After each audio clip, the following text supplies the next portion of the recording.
Arctic and the circumpolar north, we are experiencing the climate crisis at up to 4 times the rate as the rest of the globe, a phenomena called Arctic amplification. That means that our homes, our ancestral homelands, are becoming inhospitable to our communities as increasing winter storms are buffering our coastlines, and our sea ice is no longer forming in the same ways to protect our communities from such weather. It also means that melting permafrost and increased erosion is preventing our communities from finding solid ground to build on and to subsist on, as well as disturbing our traditional life ways and subsistence practices.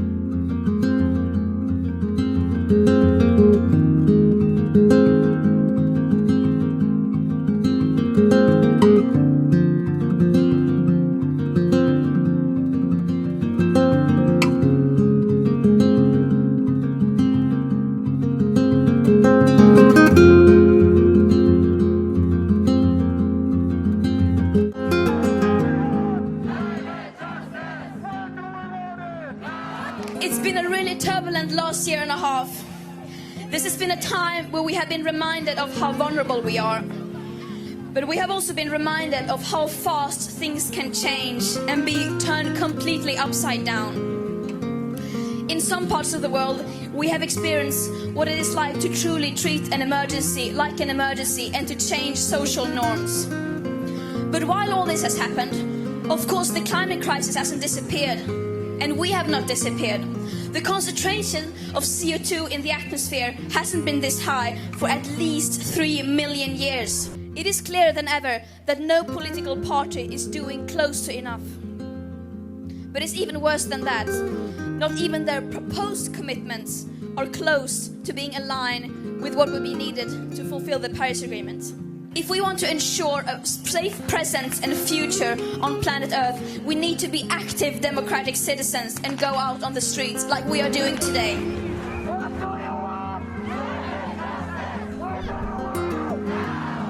We must keep going into the streets, and we must keep demanding our leaders to take real climate action.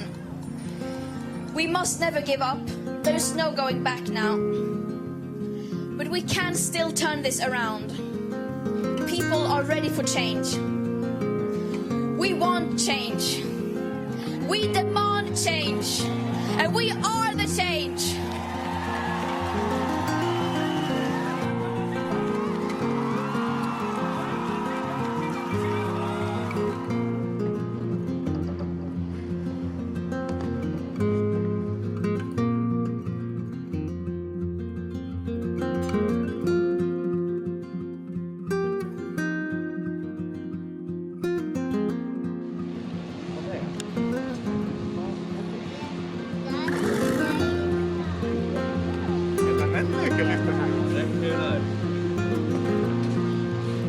There are less than 22,000 Atlantic walruses left in the world, and their numbers almost completely crashed in the last century due to hunting. It wasn't until legislation protected them that their numbers started to recover. But now they've got the additional pressures of climate change.